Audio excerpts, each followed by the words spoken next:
Good morning, guys, and welcome to Petrol Ped, and welcome to the brand new Audi e-tron. I got this car delivered to me yesterday. I have it for a full week, and this video is all about me living with an EV for the first time. I've got lots and lots of things to learn, I am sure. Initial impressions of the car is it is superb, but let's get going. Clearly, I'm going to turn the car on and you get nothing apart from the noise of the door mirrors opening up, a few bongs. So let's get cracking and I will tell you more about what we're up to as we get going. I'm in drive, automatic release handbrake. Off we go. This should be interesting.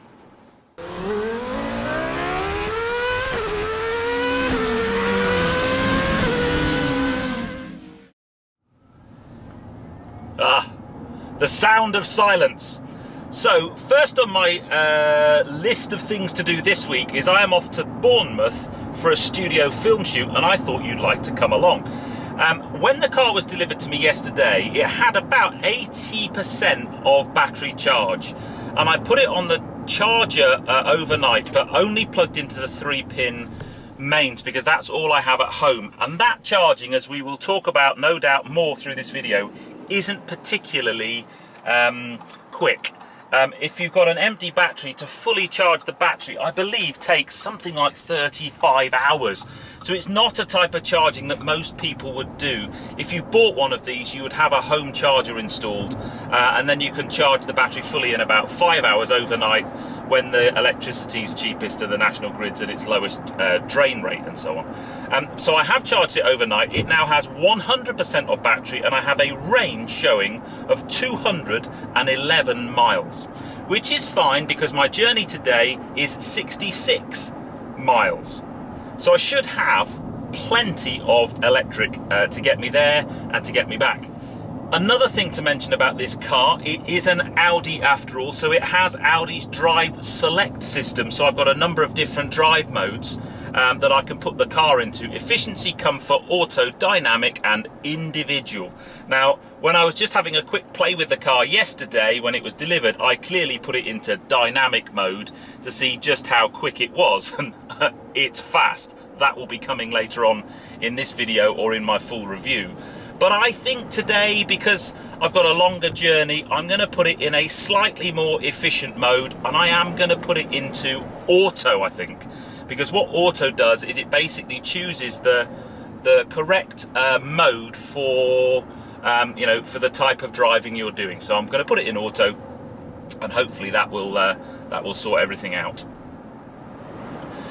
So we are now on a bit of dual carriageway. I've engaged adaptive cruise control at 70 miles an hour and it is super quiet in here. It's always very disconcerting. I kind of have to recalibrate my brain whenever I get in an electric car because they're just such a different driving experience. So let's just talk a little bit about what the plan is for this video in this week. I've got 3 trips to do this week that are of similar distances. I'm going to Bournemouth today for a video shoot.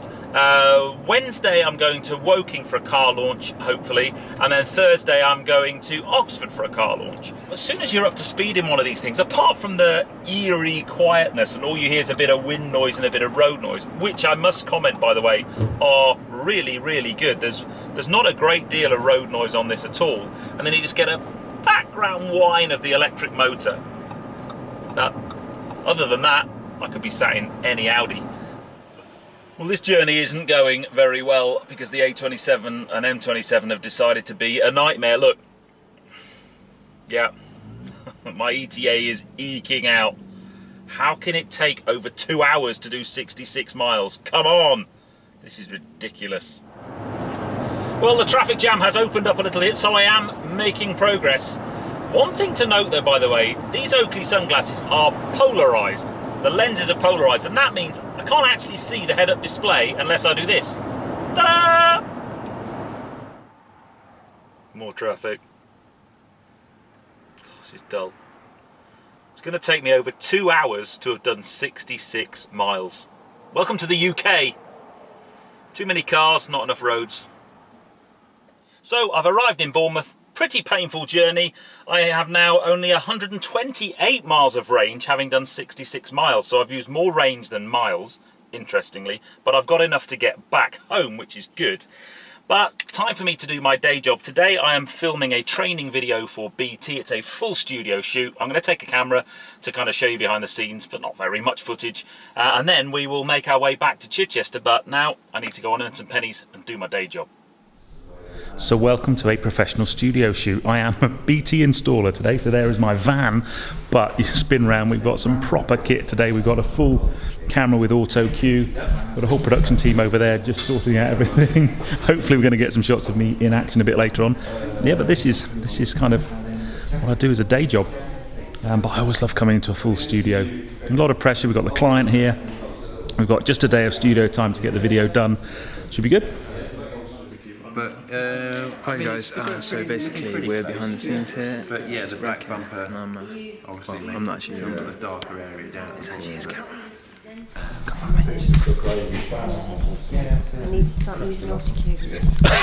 He's got my camera going already. The cameraman's nicked me camera, look. You managed to work out how to use it then? Yeah, so there's a big red button on the side. Yeah. I pressed that and it did you just plug worked. the mic in all right? Yeah, done the mic, look, it's in the mic stuff, yeah. Yeah, see? There we go. Look, I think you could use that. I mean, do you really need this? No, look, how much is this? It's a couple of quid, you know, couple of quid. And action. Essential Extra is simple to set up. Before you... Action. Once you're happy, connect the aerials into the unit. You'll hear a little click when they're attached properly. The aerials are designed to stick into place. It's like the relay. I put my hand there and you stick it in there. Just stick it into my hand. I'll just be like this. You want to be careful what you wish for, there'll be something around. What's this even do? Take 3. As you're coming in, so rolling up, camera speed, and action. Once you're happy, connect the aerials into the unit. Yeah, look. Well, guys, it is a wrap. We have finished. Woohoo! It's the gang, everybody. Always Andy, my cameraman, Dolly Grip, Henry, the client. He's happy. You guys are happy? Yeah, we're happy. Good day. And then Andy over there, whose studio is excellent all day. Great day. Brilliant. So we can get back in the e-tron and head home. So here we are back in the e-tron after a very busy day filming. I got to the studio at 9:30 this morning and I left there at 6:30. That was a full-on shoot for a kind of 3 or 4 minute long training video. Anyway, back to car reviewing. So I have 124 miles of range, 66 miles to get home, so I should have plenty of range. Now, interestingly, this morning, because I got held up in traffic, I did have to push on a little bit and drive less than efficiently, which is maybe one of the reasons why I consumed a little bit more juice than I'd expected. But on the way home, I can drive in a little bit more of an efficient manner, so hopefully we should have plenty of range left when we get home. But it's a beautiful evening for a drive home. Hopefully the traffic will behave itself. Okay, sit rep. Something very interesting has just happened. I had this cruise control set, adaptive cruise control set to 70 miles an hour, and I've just come into some temporary roadworks on the M27 with a 50 mile an hour speed limit. And the second I hit the 50 mile an hour speed limit, the car slowed down to 50 miles an hour. Literally, as soon as it saw the speed limit sign, that was it, 50 miles an hour. I'm quite impressed with that. Now, will it go back up? And there you go, I've just left and put it into national speed limit now, into a 70 limit, and I'm now straight back up to 70 miles an hour. Now that's clever, that's speed sign recognition. I like that. Yeah, good feature. Well, that was a lovely drive home on a beautiful sunny evening. And I still have 63 miles of range left. So what's that? I've done about 160 miles of range from the battery pack, and I've done about 130 odd miles. So I did use up more range than was quoted at the beginning of the day, but not too bad. Now, my next challenge is I need to plug this in overnight just on the 3-pin charger, and I am a bit worried about how long it's going to take to completely recuperate the battery and whether I'm going to be able to have 100% charge by the morning. I'm not so sure I will, so that's going to be interesting to see, but I'm going to go in, plug the car in and chill out because I'm absolutely knackered from my day in the studio.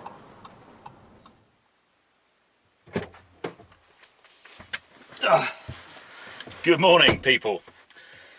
I think we have a slight issue with today's plan. Let me start the car and explain. Yeah, definite issue. So, when we got back home last night, I put the car on to charge, but just using the 3-pin charger that you get when you don't have a special charging place installed at your home. And, you know, as a YouTuber, car journo, however you want to describe me, that's all I had for domestic charging. And the problem with that is it just trickles charge into the car at an appalling rate. I've got some numbers. Basically, it does 6 miles per hour, so it would take over 40 hours to fully charge the car, and as a consequence, I only have 58 miles of range in the car, even though the car has been on charge from 7:30 last night until 11 o'clock. We are now at 11 o'clock. It wasn't until after I finished filming I realised that the charger hadn't been connected properly, and I don't think it actually charged the car overnight at all. So lesson learned, make sure the charger's connected and charging is in progress before you go inside, thinking that the car is going to be full the next morning. So I've just plugged in my destination. I'm going to the McLaren Technology Centre today for a reveal of the new McLaren GT. And unfortunately, my route is a little bit longer. Well, it's 46 miles, so I could get there, just. But realistically, I need to charge up. Now, that's not a problem. I can go to a fast charge station, and there's one nearby. But unfortunately, because of the other things I've been doing this morning, namely doing some filming with this car for my full review, I don't really have time for that now.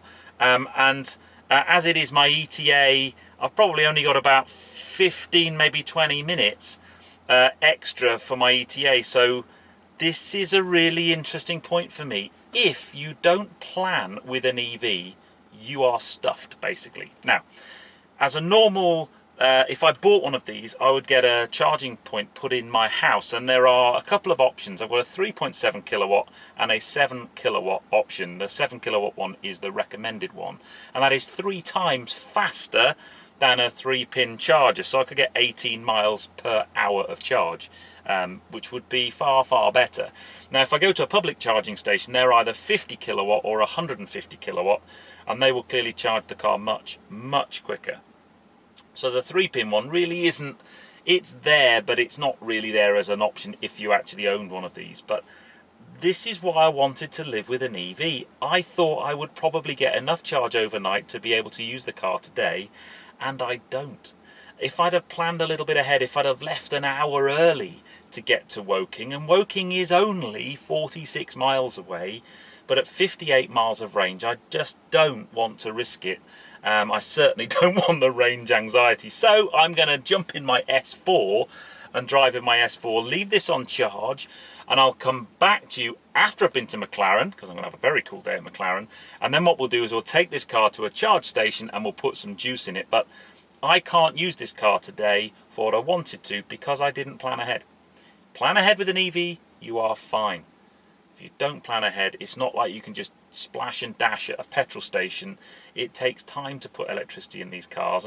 But I will certainly need to top the car up because tomorrow I am going to drive this car to Oxford, and I know I'm definitely not going to get there on 58 miles of range. So I'm going to leave that there. I will see you after I've been to McLaren, and we'll go and get some juice then. See you a bit later. I'm back from McLaren, from the McLaren GT launch. What a beautiful car. Very, very impressive. So we need to go and get some juice in this car because I need to go to Oxford tomorrow, and it's not got enough range in it to get me to Oxford. So I'm going to head over to Waitrose in Chichester because there's a charge station there, and hopefully we'll be able to charge up and get some juice in the batteries. And while the car's charging, I'm going to do some editing on my McLaren video. See, now this is my concern about this whole electric car thing. So I've just been to the charge station at Waitrose, which is the one I know because I've seen it when we do our shopping there. And it was only a 7 kilowatt charger, which is only 3 times faster than I've got at home. I need a faster charger. Now the nearest fast charge station to me is something like 25 to 30 miles away. And that's just not great at all. So I'm heading off to a different one, which is about 15 miles away from my home. But this is the problem. And if you don't have the infrastructure at home, and I appreciate because of the fact I've only got this car a week, and if I bought a car I'd have a charger at home and it would be a slightly different story. But this is my problem with electric, the infrastructure. Unless we have the infrastructure, electric cars for me are a real challenge. Good as this car is to drive, and it is brilliant to drive, good as it is to look at, if you've got worries about where you're going to get charged, then that isn't great. Now, I'm now less than 50 miles range on this car, and I am now starting to get range anxiety. I've got about 10 miles there, 10 miles back. So if I get to this charge station and it's not working or I can't use it, and then I get home, that's probably 30 miles of range left. And then I'm just going to have to trickle it at home. And that means I won't be able to use it tomorrow. So, in fact, I'm now beginning to think that I probably can't use this car tomorrow. I've got to drive to Oxford tomorrow, and I just don't think I'm going to be able to get the range in it, but we'll see. And that's my problem. That's potentially where Tesla have it nailed, because their charging network is super. It's really good, and on the sat nav you just stick in a Tesla charging station, you can see how many cars are currently charging in there, and that's the one thing that they've got right. I could go on about what I think Tesla need to do to improve the other things, but the charging infrastructure, you can't complain at Tesla's charging infrastructure. It's not going well. So I finally found the charging point in Petersfield, and it wasn't working. I think I'm bit stuffed taking this car tomorrow because I'm going to have to charge it up overnight at home, and that's not great. I need a fast charge. I need to be able to stick a whole bunch of juice in the batteries of this car. I now have 31 miles of range. 31. Yeah, today's not been a great day. The McLaren launch was brilliant, but my stress levels because of trying to find electricity for this car are stratospheric. I may as well open the sunroof so that they can escape. And it's not the car's fault. The car is brilliant. I really, really like it. Charging infrastructure near where I live is shocking. So due to a combination of my poor planning, only having a 3-pin charger here at home, so very slow charge times, and poor local charging infrastructure, I was unable to use this car yesterday for my journey. I needed to go up to Oxford, which is about 95 miles each way. I could have possibly just got there on a full charge there and back, but I guess what I would have done is drive there. There were charging stations actually at the venue I was filming at, so I could have charged the car up during the day and then driven back. But I should now have a full charge. The car's been on charge all day yesterday and overnight, so yes, there we go. We have a range of 204 miles, 100% charge. So that means we can now actually get some driving done, which is excellent. Sadly, the car goes back today, but I have got a few things I still want to do with it. So let's get this charger unplugged. So you literally just push that and it should just undo itself. I do want to just have a bit of a conversation with you around this whole electric car ownership thing though, because this week's been really interesting. So let me pull up a seat and let's have a conversation about ownership and having one of these. This car is amazing. It's a very well put together car.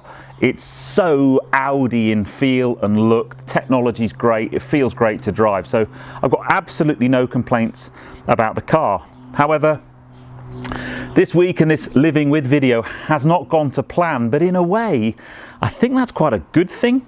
So I don't want all my problems I've had to detract from how great the car is. But if you are going to think about going to having a fully electric vehicle, the car can be as good as you like, but if the charging infrastructure isn't there, you are hamstrung. Now, I've been doubly hamstrung this week because I only had a 3-pin charger for my domestic charging. So that's 40 plus hours, 41 hours to charge the car from empty at home, which is just, it's not going to happen. But if you had a 7 kilowatt charger at home, you know, every morning you'd wake up with pretty much a full charge of battery. And just imagine as a petrol or diesel car owner, if every time you got in your car in the morning, it had a full tank of fuel. And just imagine how that would change the way that you viewed ownership. And you kind of would get that in an electric vehicle sense if you had one of the chargers installed at home, which clearly you would do if you bought an electric car. I haven't had that, sadly. But then when you're out and about and you want to charge up quickly, we're often charged or quote quick charge times, but they are typically either 50 kilowatt chargers or 150 kilowatt chargers. Now, my local charging infrastructure in Chichester is only a 7 kilowatt charger. It's only the same as you'd have installed at your home. And the nearest 50 kilowatt charger for me is 35 miles away. So, you know, if I needed to nip out and quickly fill up and get a charge quickly, I've got to drive 35 miles there and 35 miles back, which for where I live isn't great. Now, clearly that is going to depend entirely on where you live in the country and what your local charging infrastructure is like. For me, that's maybe one thing Tesla have really nailed. Their charging infrastructure is very, very good. They've got the supercharger network and destination charger network, and that really does help with the ownership experience of an electric vehicle. So for me, one of the things that this has taught me is, you know, would I buy an electric vehicle today? Well, there are some stunning electric vehicles out there. The e-tron is brilliant. I love the I-Pace. They're starting to now feel like a normal car, but just with electric power. But it's that infrastructure. And the most important thing I found this week is you have to be organised and you have to plan. You can't just jump in the car and do a journey if you haven't thought about it.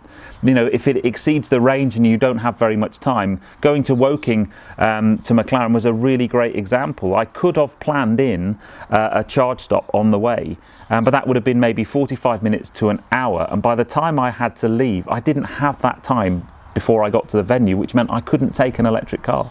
Whereas if I took a petrol car, I quickly jumped into a petrol station and put 30 quid of fuel in, and it would have taken less than 5 minutes and I'd have been on my way. So you need to be organised and you need to plan. And if you can do that, then I have a friend of mine who's just bought an electric Golf and actually finds it quite a fun thing to make sure you're planned and organised. And if you're planned and organised and you wake up every morning with a full car of charge, then that changes things completely. But if you aren't that kind of person, electric vehicles are going to be really challenging for you. And that, for me, is, in the UK, the government is driving the whole industry, and you know, car manufacturers by law will have to produce electric-only vehicles in not that many years' time. And currently, I just don't think the infrastructure's there. So the cars are there. Here's an example of an electric car. It is there. Brilliant. Go and buy one. They're fantastic. However, the charging infrastructure for me isn't. And that is my learnings from this week. So I hope you've enjoyed that one. If you have done so, please give me a thumbs up. Comments below are always welcome, and if you haven't done so already, please subscribe to Petrol for plenty more content to come. Massive thanks to Audi UK for lending me the e-tron for the week. Sorry the video didn't quite work out how I had planned, but make sure you check out my full e-tron review because it's an absolutely cracking motor. But I'll see you on that film, guys, and you take care. Drive safe.